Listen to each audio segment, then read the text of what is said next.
جماعت کے دوران کیسے کھڑا کیا جائے. اگر وہ معذور ہو, کرسی پر بیٹھے تو کیسے پیچھے کھڑی ہو, معذور ہے تو بیٹھ جائے پیچھے. بیگم کو بتا دیں کہ آج تم میرے پیچھے رہو گی, آج تم شاپنگ میں تم آگے آگے, ہر جگہ تم آگے آگے, نماز میں اللہ نے میری تھوڑی سی لاج رکھی ہے, آپ پیچھے رہیں. دیکھو نماز میں ماں بھی اگر ہو نا تو پیچھے کھڑی ہوتی ہے, بیٹا آگے. امی عائشہ نے اپنے غلام کے پیچھے امامت کی ہے. غلام تو بہت کم ہوتا ہے لیکن غلام آگے تھا, امی عائشہ پیچھے.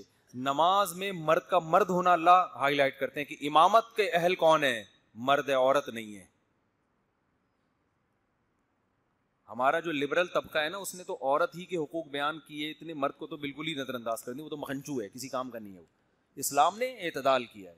اسلام نے کہا عورت مرد کو کہ عورت کو عزت دو, اس کو محبت دو, لیکن مقتدا اور رہبر کون بنے گا, بولو نا, وہ مرد بنے گا. تو نماز میں بھی, حکومت میں بھی, گھر کے اندر بھی سربراہ کون ہے, آدمی ہے.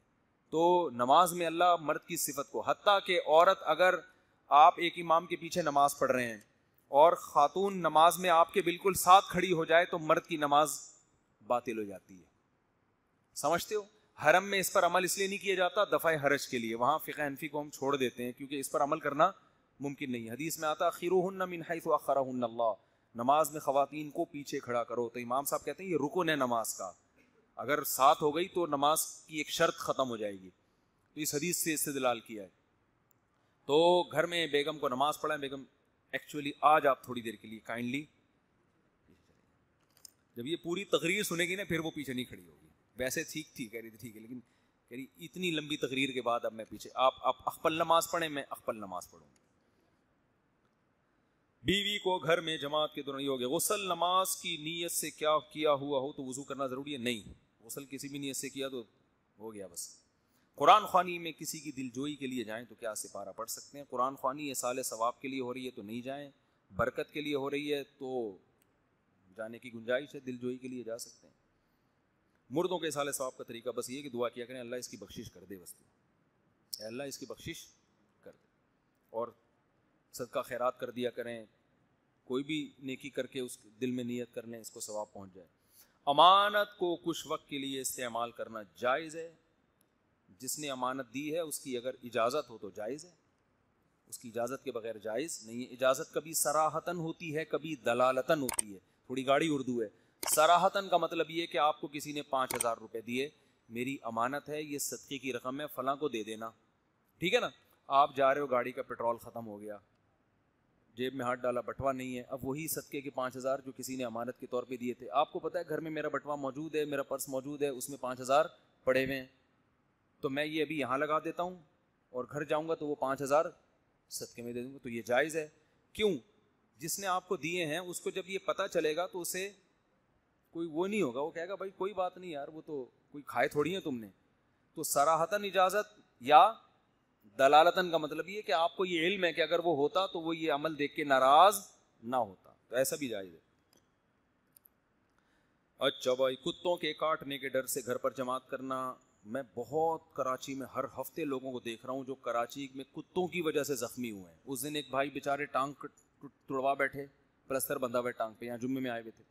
ابھی چند دن پہلے ایک صاحب کے ہاتھ میں پلستر بندھا ہوا ہے کہ یار بائک کتے سے ٹکرا گئی, گاڑی کتے سے, کل میری گاڑی کتے سے ٹکراتے ٹکراتے بچی ہے.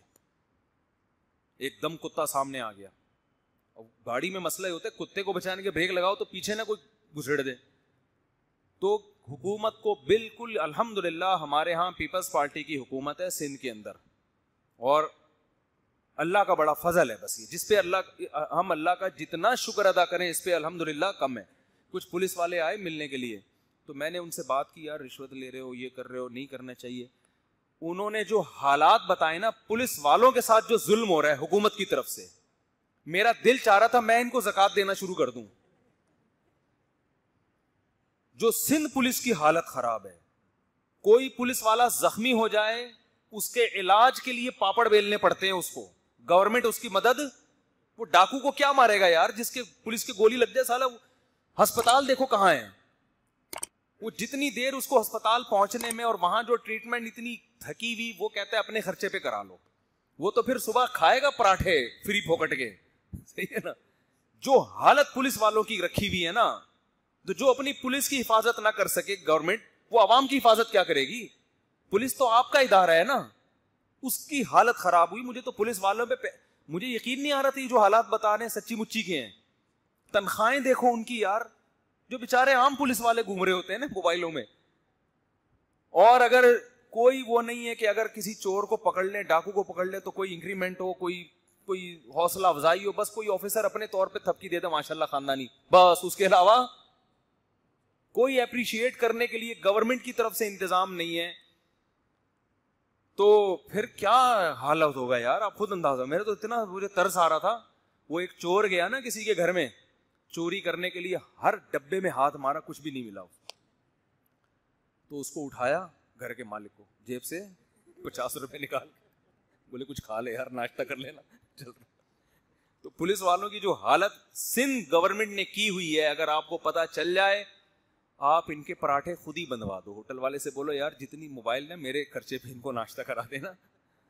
عام پولیس والوں کی، میں آفیسر کو نہیں میں زیادہ جانتا ان کی حالت کیسی ہے واللہ عالم، لیکن یہ ان کی رشوت تو پھر بھی جائز نہیں ہے، لیکن حالت بہت خراب ہے. تو جس گورنمنٹ نے آپ کی پولیس کو یہ نچوڑ دیا ہو تو وہ عوام کو کیا نچوڑے گی؟ تو وہ کتوں کی فکر نہیں کرے گی. یہ کتے پیدا ہوتے رہیں گے، فیملی پلاننگ والے اس پہ خوش رہیں گے کہ انسان کم ہو رہے ہیں، کتے مارکیٹ میں بڑھ رہے ہیں.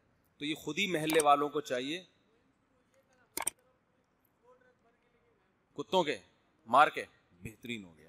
دفنایا کہاں ہوں؟ سرجانی میں. سرجانی والوں کا کیا قصور ہے یار؟ ہمارے محلے میں بہت ہو گئے ہیں بھائی. کوئی میں نے اب ساتھیوں سے کہا ہے، مجھے کسی نے بتایا یہ اللیگل ہے اس لیے میں رکا ہوا ہوں. کسی نے بتایا کتوں کو مارنا غیر قانونی، این جی اوز آئیں گے اور جرمانہ ہوگا وغیرہ وغیرہ، اس لیے میں رکا ہوا ہوں. مجھے پتا چل جائے نا کوئی قانون کوئی اللیگل نہیں ہے تو میں فی کتا میں نے 500 روپے رکھا ہوا ہے. جو ایک کتا مارے گا اور مار کے ٹھکانے بھی لگائے گا، ایسا نا لاش ادھر ہی پھینک دے اس کی، 500 روپے مجھ سے آ کے لے لے. ویڈیو بنایا میں کتا مار رہا ہوں. اب ایسا نا پورے کراچی میں تو میں کروڑوں میں تو اپنے محلے کی بات کی ہے. اس میں یہ بھی ڈر ہے کہ ڈیفینس کے کتے بھی ہمارے محلے میں لا کے چھوڑ کے ماریں گے کہ آپ نے اپنے محلے. تو یہ اناؤنسمنٹ میں واپس لے رہا ہوں. لیکن میں نے یہ کہا ہوا ہے کہ بھائی جو اپنے محلے میں نے یہ کہا ہوا ہے، لیکن اب میں واپس لے رہا ہوں کیونکہ ڈر اس بات کا ہے کہ دوسرے کتے بھی ہمارے محلے میں لا کے ماریں گے لوگ نا پیسوں کے لیے. تو ہمارے محلے کے کتے اگر آپ کوئی کر دے یار تو میرا دل چاہ رہا ہے میں اس کو فی کتا 500 روپے دوں، کیونکہ ہمیں بہت ٹینشن ہو گئی ہے. جاگنگ کرتے ہوئے ڈر لگ رہا ہوتا ہے کہ کوئی کتا نہ. اس دن میں پارک بنتا میں جاگنگ کر رہا تھا، پوری کتوں کی فوج سامنے بیٹھی ہوئی تھی. میں نے کہا ایک کا بھی میٹر گھوم گیا نا یہ جاگنگ بہت مہنگی پڑ جائے گی. ایسی جاگنگ ہوگی کہ سارا کولیسٹرول جو ضروری ہے وہ بھی ختم ہو جائے گا. تو کریں یار کچھ مل جل کے محلے والے کچھ کرو بھائی، ٹھکانے لگاؤ، انسانوں کو بچاؤ یار. کتوں کے کاٹنے کے ڈر سے گھر پہ جماعت پڑھنا، اگر واقعی ڈر ہے تو گھر پہ پڑھ سکتے ہیں. کتا تو کاٹ لے تو بڑی عذاب بن جاتا ہے، وہ بعض پاگل ہوتا ہے نا وہ، اور پتہ نہیں ہوتا کہ آپ کو یہ پاگل ہے.